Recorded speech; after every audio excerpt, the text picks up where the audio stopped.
so I commute 2 hours each way. I use commuter rail that gets me into New York City and then transition to the subway and then walk a few blocks. That's where the work is, so that's where you go. Job Insights, a podcast to help you carve out your career pathway and enhance the opportunities for gainful employment. And I think the way things are going to work out, I don't think you'll really own your autonomous car. I think there'll be fleets to help you navigate the employment world and give you job insights and enhance the opportunities to choose the career you want. It's a great idea of doing a dry run to make sure that you are prepared because things happen. You never know. And you can find the Job Insights podcast on blindabilities.com, part of the Blind Abilities Network, with hosts Serina, Gilbert, and myself, Jeff Thompson. And you can contact us by email at jobinsights@blindabilities.com. Leave us some feedback or suggest some topics that we cover on Twitter at JobInsightsVIP.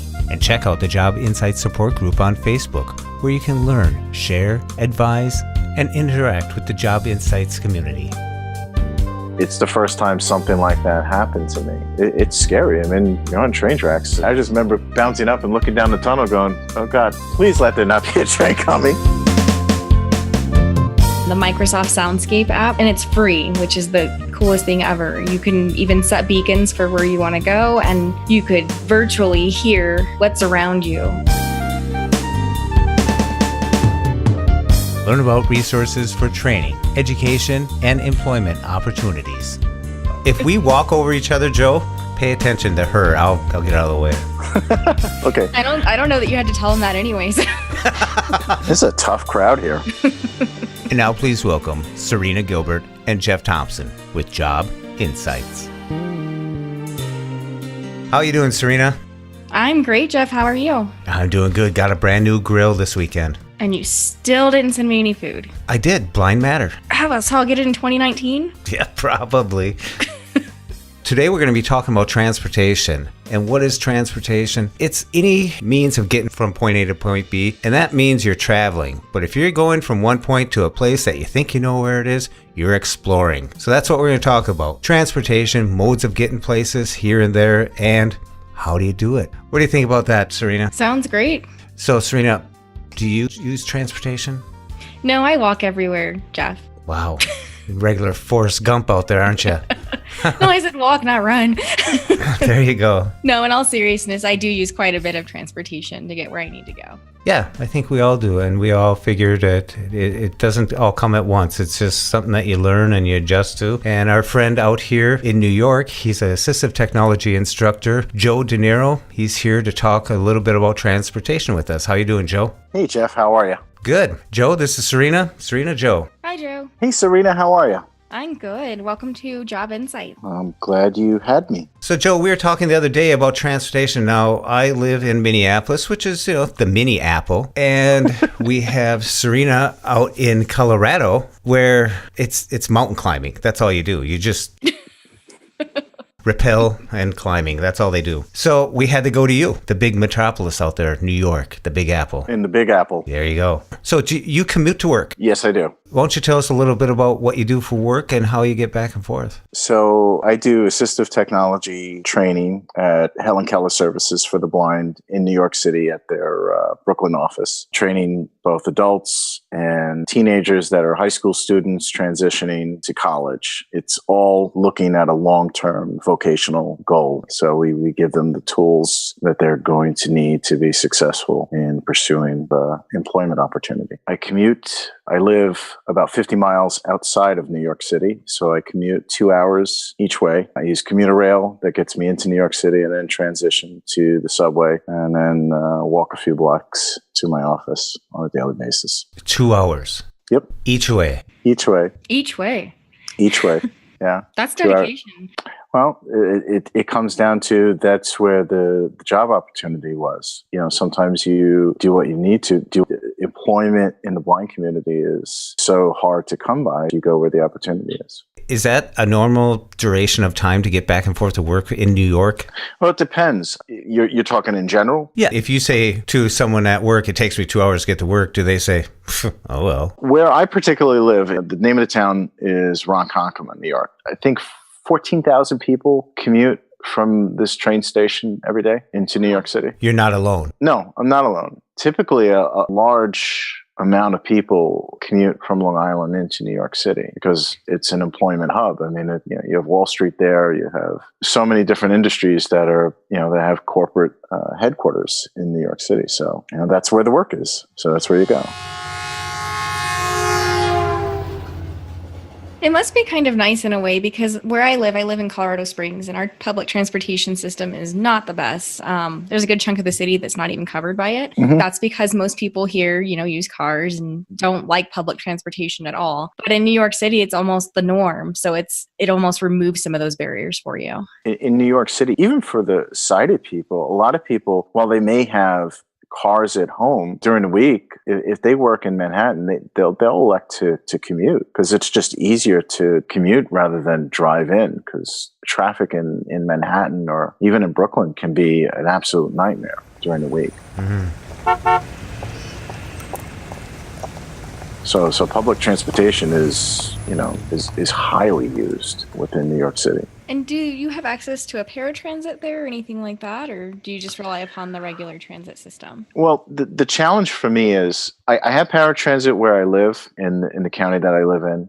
And we have buses here, which is amazing because I'm literally 50 miles out of, a major city. You don't generally see that far out from a major city. But the challenge for me is that there is one county between my county and New York City. So for me to utilize paratransit, I would wind up having to use 3 different paratransit systems. I'd have to transfer from one to another, and then that one would take me to the next county line and to get into New York City. So it's just not worthwhile. Right. And the other thing for me is, even locally, there are times, just because of the nature of paratransit being a shared ride system, it's actually easier for me to just take the bus. It's actually a quicker way to get from point A to B. I only opt to use paratransit when it's going to be, a good ride where it makes sense to use paratransit. I think that's the key to transportation in general for the blind community is if you have access to different modes of transportation, using the right mode for, it's like the right tool for the right job.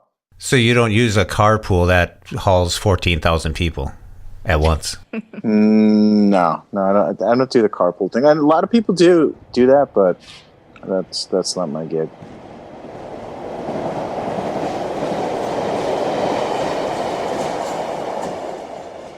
But you take the train, so you go to a platform, get on the train, and then does that bring you close to your work? Oh, my wife drops me off at commuter rail here. Or if my wife's not around, then, I take an Uber in the morning because I leave very early in the morning. I'm on a train at about 10 to 7 in the morning. That commuter rail travels about an hour and 20 minutes into Brooklyn, New York, into it's called the Atlantic Terminal. It's like Penn Station and Grand Central Station. It's a transportation center. And from there, I transfer onto a subway. I take the subway for 2 stops, and then I walk about 2.5 blocks to my office. Is it hard to navigate the trains and the subway platforms and things like that? For me, I take 2 different subways. In the morning, I take one subway because it's convenient to where the platform of the commuter rail lets out. But in the afternoon, because of the location of where that same train is relative to my office, there's actually a train that's closer to my office that I take in the afternoons. That has its challenges connecting back to the commuter rail because I have to navigate this sort of super long hallway that's got twists and turns and has different staircase to different subway lines, and I have to avoid all that stuff. And there's no good way to sort of landmark it. I make it work, but it does have its challenges. Wait. Now, Joe, I remember when you first were looking into this job and you were going in and you wanted to make sure that you could get there on day one. So you opted to do some dry runs, test it out. And can you tell us a little bit about how that experience went? Yeah, I wanted to look at what all my options were, because like any transportation system, sometimes you have issues with the subways. So I wanted to see, can I walk this? My office is only about a mile from where the commuter rail comes into. So I wanted to see if that's doable. And it's kind of doable. There's some busy streets to do. If I was in a pinch, I could do it. So we did a trial run of that. I did a trial run of seeing if I could do it via bus. And then we looked at the subways. And the subways, I was confronted with a couple of challenges initially. That's when I went back to an O&M instructor to kind of work out some of the things that I saw that could be problematic ahead of time. So that when day one came, that was all sorted out. It's a great idea of doing a dry run first to make sure that you are prepared, because things happen, even with paratransit. You never know. There's some days where random holidays where our paratransit here doesn't run. So I either have to work from home or think of a backup to get to work. And who knows, with all the weather you guys have, all kinds of stuff could happen. Today, coming home, I went down to the subway. I actually got out of work about 15 minutes early, and I had to wait literally like 35 minutes for a subway because there were signal issues. And I was at the point where I was like, all right, well, if they're not resolving this, there's going to be a problem here. I got to go to plan B. Now, I have a plan B, and I actually have two other plans. I can go to the other subway that I normally take, so I'd have to walk a few blocks to get to it. But I have a backup plan, and then if that doesn't work, I can always take the bus. But that's why I did all those dry runs, is not to be locked into kind of one path where if that breaks down, you're in a whole heap of trouble. Well, Joe, I just want to explain that for $276, you could take an Uber home. I could. That's a plan like Z. Yeah, Cheaper to just stay the night. Yeah, that's the in case of emergency break glass option.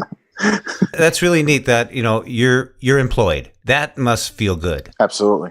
Now, you're a certified assistive technologist. Can you tell us how you got to that point? I went back to school 13 years ago for computer science, actually. I've gotten certification from Freedom Scientific for JAWS and ZoomText, and I'm currently looking at getting Microsoft certification for some of their Office products to be an Office specialist. Mm-hmm. Which is not necessarily so you need in the assistive technology realm, but for me, just for a knowledge base to really have a good handle on all the products that I'm teaching, I think it's just good for me to have that knowledge so that I can pass it along as appropriate for my students. Oh, that's great. Serina, what's your commute to work like on a daily basis? So I live kind of I technically don't even live in Colorado Springs city limits by a quarter of a mile. So the way that our paratransit works, I believe it's just how it works nationwide, and some cities just choose to do things that are better, but it only runs within 3/4 of a mile of a fixed bus route. And I live,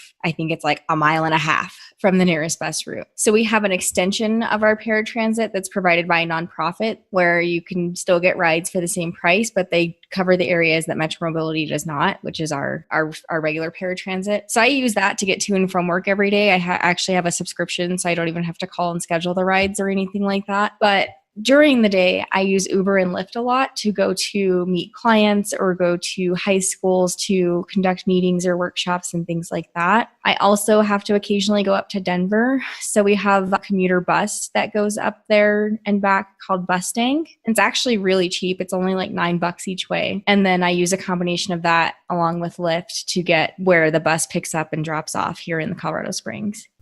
Mustang, is that a play on the word Mustang? It is. It's like this super cool bus that the chairs are comfortable. They have Wi-Fi and outlets and USB plugs. It's pretty fancy. Well, I'd say that's coach. We call that coach. Myself, I live right on a bus route. I grew up in this house. I bought my parents' house years later, and I always knew there was a bus out front. So it just worked out for me that there's a bus 2 driveways away and right in front of my house on the way home. Stop G on 2nd Avenue at 5th Street. The current time is 8:27. Routes and times follow. Route 852A in 15 minutes. Press button again to update. So that works out for me, and I'm 14 minutes from downtown where I get the train. And when I go into State Services for the Blind, where I'm on the council there and I do some work for them, it's like clockwork. Once I hit that train, I'm there 20 minutes before the hour. So I always schedule my appointments there on the hour. Works out pretty good. And here in Minneapolis, we got a good system. I use Uber. I haven't used Lyft. My wife uses Lyft, but I use Uber. We have a paratransit system as well. It's kind of iffy sometimes. I think they have like a 45 to an hour and a half window sometimes. Oh, wow. Yeah, Jeez. so. That's a big window. Normally it's 30 minutes. Because it's supposed to be comparable to what the fixed bus route system does. It could be. It could have improved, but I just haven't used it because, I walk out my driveway and I stand there and I get picked up. You know what I mean? Mm-hmm. That's by a bus, Joe. That's by a bus. And it's really nice here. People who have disabilities here or seniors do get a discounted bus fare, or you can buy a pass. Some people say, well, you should pay the full fare. But I know there's a lot of people, as Joe mentioned earlier, about the employment rate of the blind and stuff. So they do offer for $1, you got a 2-hour pass on the bus express or whatever you want to use it for. And that'll transfer right to the train. So I can go for $1 here onto the train all the way. And then if I'm there too long, then it's $1 all the way back. So for $2, that's not bad. That is very affordable. Holy cow. I pay $3.50 each way to go to work. Mm-hmm. I think normal for me during express time would be $2.75 each way. So there is a discount. Some people say you shouldn't take it. Some people, that's a whole nother podcast though on that. We're not touching that. Ain't going there. No. I'm not discussing my commuting costs. Do we even want to know? I don't get a discount on the commuter rail. Well, I get a monthly ticket because it's cheaper, but they don't give a discount during peak times in the mornings. I could get one in the afternoons, but during peak times in the morning, there is no discount. So I buy a monthly ticket, and that's $395 just for the commuter rail. Mm-hmm. I get a discount in the New York City subway, so that's half fare. So it's like $1.35 each subway ride. Well, you know what, though? That sounds like a lot, but if you think about it, and this leads into the next topic that I wanted to talk about actually really nicely. If you were somebody that had a car and had car payment, car insurance, gas, those sorts of things to cover, you'd easily hit the $500-$600 mark on your transportation. I think that's a relatively small price to pay to be able to have an income coming in and not be reliant upon any public assistance and things like that and have a life's purpose. We talked a little bit about Uber and Lyft, and I wanted to chat about that a little bit. I'm not sure if you guys have heard, but did you hear that Lyft is testing a subscription service? I heard something about it maybe 6 weeks ago. So right now what they're looking at is 30 rides for $199 or 60 rides for $399. Each of those rides can be $15 or less. And then let's say you get a fare and it's $18. You would pay $3 for that fare. In the end, I think, especially if you're someone that has to rely upon ride sharing, maybe to go get grocery shopping done, or if you like being able to do the on-demand piece of things, that could actually save a lot of money and make you a little bit more independent in getting in and out of your door and have some fixed costs for if you do have to use that type of service to get to and from work without any surprises of, oh, it's $30 for this ride today, Well, that does, mathematically, that makes sense because 15 times 30 is going to be $450 and you're paying $199. Mm-hmm. How's that for the math? I was impressed because I don't even know if the math is right, but I just went with it. Is there a time restriction on that, though? So that's the per month price. That's the per month price, yeah. Okay. Ooh. So it would be really cool if you could just spend $200 and have 30 rides and that would last you forever. But there is I'm not sure if it's like January 1st through January 31st. Are there 31 days in January? Or if it's 30 days period. I'm not sure about that because I haven't been blessed with the ability to beta test it quite yet. Got it. Like when we buy a pass for a 31 day pass here in Minnesota for the bus system, each month you do that. And whether you have time left over, it doesn't matter how you do it. The next month you have to have a new pass. So it's like if you use it or not, it's done in 30 days. I don't know. I suppose you would have to try that out. Well, I'm dying to try it out. I don't have use for it right now, though, because I have the paratransit. And then when we're running errands and things like that, my husband's with me usually. And then now I got Shipt. So now my groceries get delivered. So...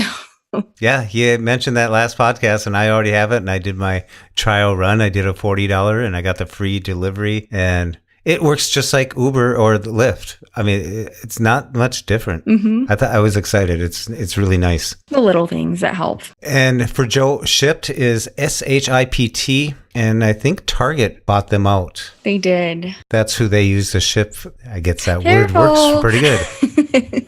And so you just get online and the prices are pretty comparative. And I was turned on it. Serina told me about it and I tried it out and it worked really good. That's what next thing I'm going to be downloading. Yeah, the way that it works, and you might have just missed out on the Mother's Day sale. Because they were doing, for my market, they just got here like May 3rd. So if you subscribe to it before May 3rd, your membership was only $50 for the whole year. Okay. Your orders has to be at least $35 and your delivery is free. The normal price on it is $99 a year though, but still worth it. Yeah, I did it. I was looking at all the prices and stuff and it's pretty comparable to as if you went right into the store and bought it. We also have King Supers or Kroger. And it's different based on the region, but that's also in my Shipt here. And those prices are inflated. And they tell you, they don't hide that. But Target, wow. Jeff's right. I literally looked up some stuff in the Shipt app and then looked it up in the Target app and it was the identical price. Wow, that's fantastic. Mm-hmm.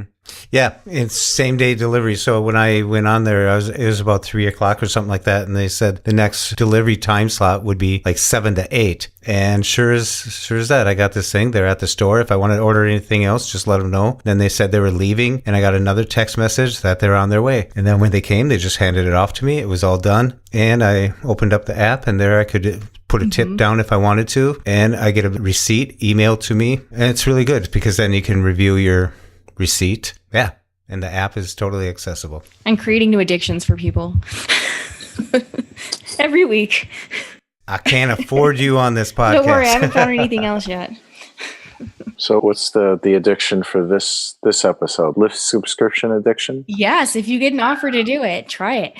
That's an expensive one though. Yeah, I think it makes sense for some people, but I don't think it's for everybody. If you're using Lyft quite a lot, even if you're not doing necessarily 30 trips a month, but if you're spending more than $200 a month on Lyft and Uber, it absolutely makes sense. Oh, it's totally worth it because it's a savings. Because the average trip here, just because of how far away everything is probably $15 anyway. So what is that math, Jeff? Is that 20 rides? They'd pay for itself? I don't know. It's like 13 rides. Yeah. I think businesses would look into that because they could have an account and say they have 2-3 counselors or 2-3 employees that, like your place, a couple people have to go out to meet some clients or something like that. They could use the same account as a business account. Now that's very smart. Yeah. Loophole, Jeff. Well, I don't have. If you trust a buddy, you could split an account with them. If you have a buddy, right? They're going to ruin that 5-star rating, though, for you. Yeah, there you go.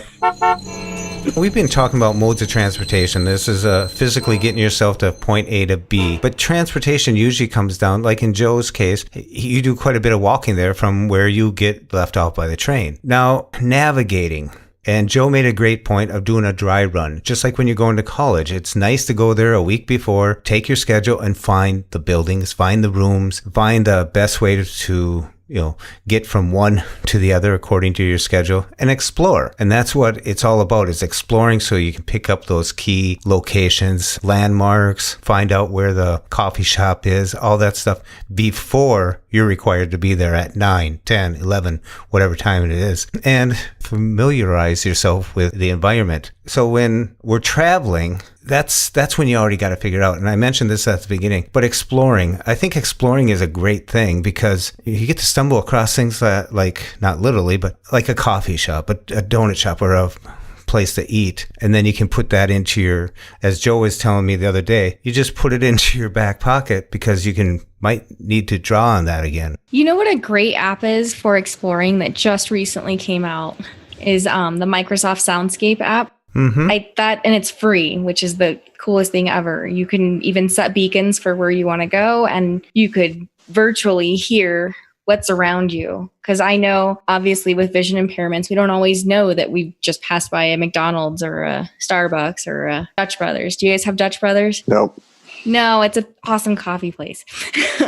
That's a really cool way of figuring out, well, I didn't know there was a bagel shop over there. That's awesome. Little things like that might help too. Absolutely. I haven't used that yet. I mean, I've used Blind Square. I tend to use Blind Square particularly for the simulation mode. There's another thing that I did like ahead of going to the office the first time was put it in simulation mode, plugged in the address, and just did a look around and got a feel for like, what are the cross streets near the location? What are the stores around there? What are my food options if I want to go to lunch?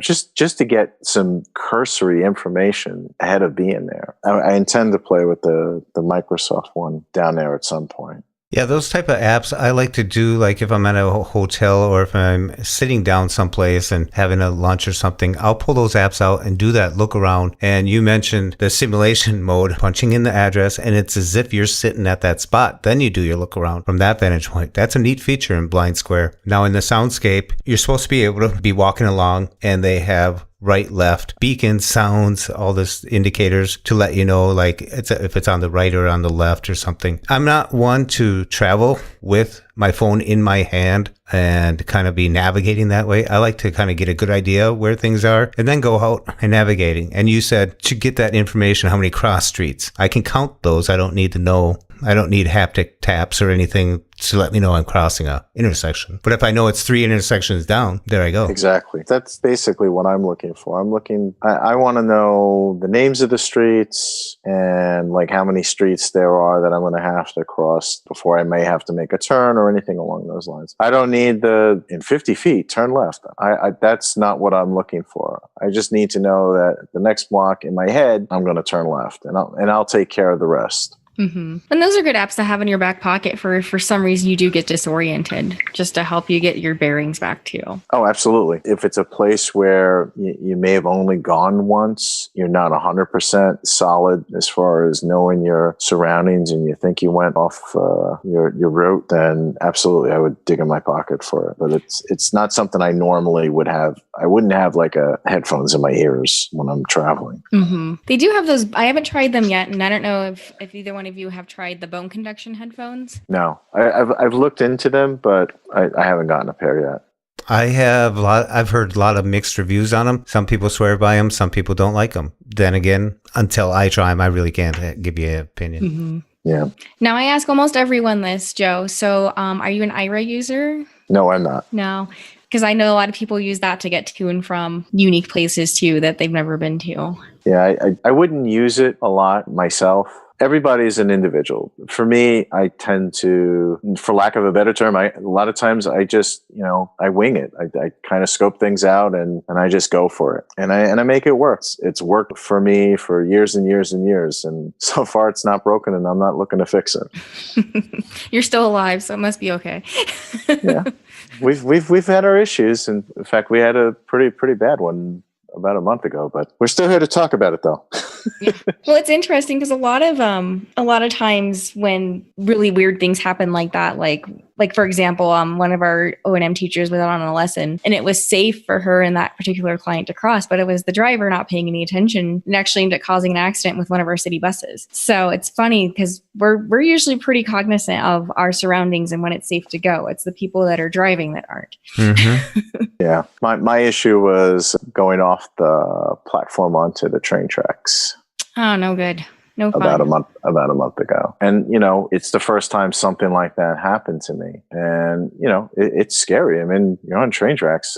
I just remember bouncing up and looking down the tunnel going, oh God, please let there not be a train coming. Yeah. And getting up. The thing for me was, shook myself off, went home, but I got on the train the next morning. And, for a lot of people, they may not have made that choice. They would have called in sick or say, I can't, this isn't worth it. Bad enough I'm going 2 hours each way and all this other stuff that I'm dealing with. Now I fell off the tracks, check please, I'm done. And no way. I've worked hard to get this opportunity and it was a mistake. I learned from it. Won't happen again. Mm-hmm. And that says a lot because things are going to happen for those people who are out there trying to do things. If you're not challenging yourself, you're not going to fail. I failed at a lot of things, but once you back up and think about it and what led to that, and, you start working it out. Just like you said, you had some areas that you had to work out on your first dry run. So you called in the O&M specialist and worked through it. You picked up on that, and it's a good resource because we're not all Superman or these ninja cane operators and moving about the city like a ninja. It's one of those things that if you don't show up someplace, nothing will happen. So good for you. I mean, not good that you fell off the track, but you're out there, doing it, Here's Jeff Thompson over on the platform. Good for you, Joe. You don't know how much you'll love that happened. That was so awesome. Can you do that again? The eternal optimist there. No, don't anyone help him. He can do this. You can do it. Oh yeah, that has to be one of those moments that you're never going to forget, though. Oh no, not at all. And even today, it's affected my travel because I'm normally a very, very. I walk fast. I got to get from A to B, and I want to get there quickly. So it slowed me down. It was like all of a sudden, I was like, "Ooh, maybe we want to slow down just a little bit," and it made me hesitate a little bit initially. But I'm working through that, and I'm getting back to sort of my old self, but it definitely had an impact on me. No pun intended. Yeah. Oh, geez. Well, I think that just tells us a little bit more about your character and your work ethic, because that is honestly probably from somebody who's visually impaired and thinking of all the weird things that could happen related to public transportation. That is the number one thing on my list that I'm like, that scares the crap out of me. So the fact that happened to you and then you still were like, back to work tomorrow, I'll just be more careful. I think that is just not, I don't want to say good for you, but and there's Serina right next to Jeff on the platform. Get up! I don't know the right words to say there, but I just think that's great. Like, there's people that are sighted that could happen to them and they wouldn't want to do that again, Yeah, no, absolutely. I remember sitting here, I was in bed and I had like ice packs on each one of my shins, and I'm like, my shins are like mountains, and I'm posting on Facebook. And I said, the last thing in my post was like, and I'll be on the train tomorrow with a smile on my face, because I'm going to work.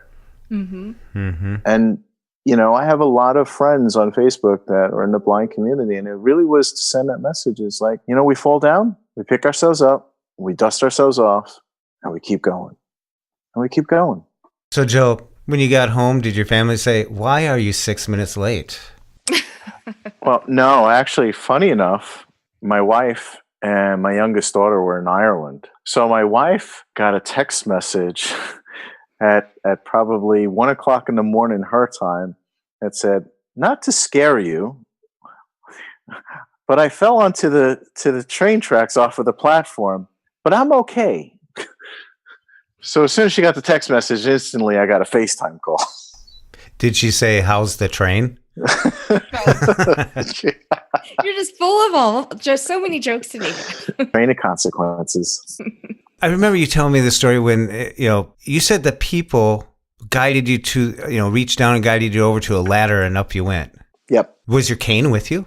Honestly, I don't. I carry a backpack with me, and the only thing I remember, because I told you when we talked the other day, the transportation manager for the whole station, he said I've seen people fall off the tracks before. He said, but it was freakish because you just like bounce back up. No one ever bounces back up. Dinero's bounce. And because it was that self-preservation instinct that just kicked in for me. And I just bounced up and I looked down the tracks. I'm like, all right, because I have very little eyesight, but what I still can see is light. So I was looking for the light of the train, and I didn't see that. But I don't know what happened to my backpack. I don't know what happened to my cane. I know they had it ultimately up on the platform when it was all said and done. Yeah. But I just don't know, because I was in such self-preservation mode that I didn't even think about it. Yeah, it's not a great thing to fall onto the tracks and be looking down a tunnel and seeing the light at the end of the tunnel. No, that's one time where you do not want to see the light at the end of the tunnel. Because it might mean two things. Oh my goodness, you too. I'm glad that you can laugh about it though. It was a learning experience and it's a teaching experience, and, happy to share, Oh, that's great. If it motivates one person that feels challenged by travel, even just not for something as serious as this, maybe it'll encourage somebody to just say, well, darn, he fell off a platform and he got back up and he just kept going. Mm-hmm. All I'm afraid of is, just walking down the sidewalk. Mm-hmm. I can do that.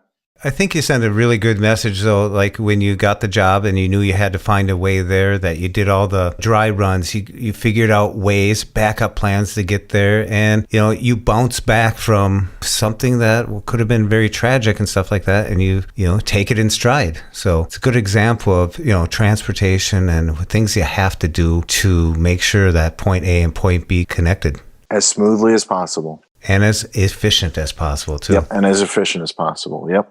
It's amazing where things are going and where it is today, because we have so many choices. Like we talked about the apps that'll bring us groceries, another app that something will come pick you up and whisk you away. So things are changing, and for everybody it's a challenge, but we seem to be facing these challenges and coming up with solutions. And I hope we shared a few with some of the listeners today. Who's buying a self-driving car? Joe? Not me. The reason I'm not a big fan of self-driving cars is I've had the power to our automobile just stop on a 55 mile an hour road. You lose everything. You lose your power steering. You lose your power brakes. The car is hard to handle. And I sit there in a self-driving car and I'm like, well, what if that happens? What's the fail safe here? Do it like my kids. When it's 30 below in Minnesota here, you know what my kids say? I tell them, do you got an extra jacket, gloves, boots? I got an iPhone. I was thinking about the autonomous cars. I mean, if we can't drive because we're blind, why should anybody be able to drive? We should all have autonomous cars. Touche. There was quite the debate in one of the Facebook groups that I admin about that. And it actually got a little heated for a little while there. Oh, yeah. And there were good points brought up. For example, you take your self-driving car to Target. It lets you off at the front door. You do your shopping. How do you know where you're at when it's let you off? And how do you find your car? Well, what I found out with Ubers and Lyfts at airports, there's a certain designated area where they can pick up and drop off. So, and I think the way things are going to work out, I don't think you'll really own your autonomous car. I think there'll be fleets, just like car rentals or the bike racks that you can rent a bike or something like that. I've ran into a couple. I know they're there. Las Vegas is testing like 50 autonomous vehicles through Lyft.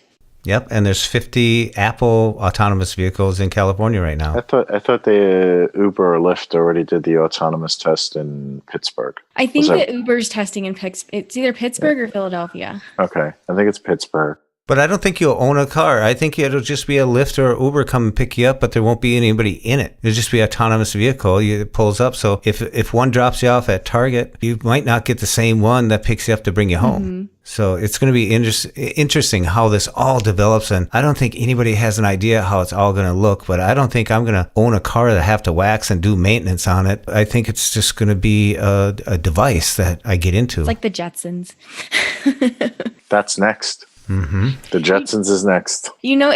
They are testing, I forget what they called them, but they're Jetson cars by Uber. They're testing them in Southern California.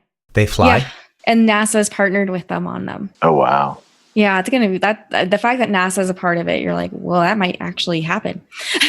That's real money. Yeah. Now, Joe, you're 400 feet in the air and your Jetson autonomous vehicle just stops right in the middle of the air. What do you do? Pray. Look for that light. Look for that light at the end of the tunnel. Where's those train tracks? I want to be back on the train tracks. It's safer there. Yeah, it is. One more technology one for you guys that I bet you guys have not heard of. Have you heard of the Hyperloop? I have. Yep, they're messing with that over here on the East Coast. Mm-hmm. They have one. I'll have to look it up. I think that Colorado is like either a finalist or was selected to be able to go from. I think it's like there's a small town just south of us called Pueblo, and then go up to Denver. And I think from Colorado Springs to Denver, it was like 7 minutes. And that's normally hour and a half. 7? Yeah, Tesla's baby. Now this, if anybody remembers the banking system where you pull up in your car and they give you that tube and you put your stuff in it and you set it in the tube and all of a sudden. That's basically what it is. Yeah. With humans. Yeah. Can you imagine in 7 minutes, you all started in this long chamber, right? In 7 minutes, you're all pushed up against the back. They'd pressurize it. Think of an airplane, because you're going like 500 miles per hour in an airplane. You don't, Yeah, I know. Just weird. It's just these concepts. And yet some people are actually doing it. That Tesla, yeah, I tell you. Then you could actually send me my steak and chicken. Oh, in 7 minutes. It'd be here in like an hour. Wow. You could, you mentioned that one coffee shop. I could get a coffee in 7 minutes. I could send you a Dutch Brothers. It'd still be warm. Yeah. Wow. Joe, we really appreciate you sharing your stories with us about some of the ways that you've overcome some transportation barriers and came back from some difficult days with transportation and put up with Jeff and I. We hope that we have offered you maybe some possible solutions to your transportation issues. Jeff, what are we talking about next week? Next week, we'll be talking about mental health. We'll be talking about stresses, anxieties, depression, and ways to cope with all of these. So stay tuned for next week. We've been talking to Joe Dinero. He's an assistive technology instructor in New York City, New York. I want to thank you, Joe, for coming out to the show. You're very welcome. Thanks so much, Joe. And we'll see you next time, Serina, on Job Insights. And you can follow Job Insights on Twitter at Job Insights VIP. Send us an email, jobinsights@blindabilities.com. We're part of the Blind Abilities Network, and you can find us on the web at www.blindabilities.com. And thank you, Chichow, for the beautiful music. And you can follow Chichow on Twitter at @LChichow. And as always, we want to thank you for listening. We hope you enjoyed. And until next time, bye-bye.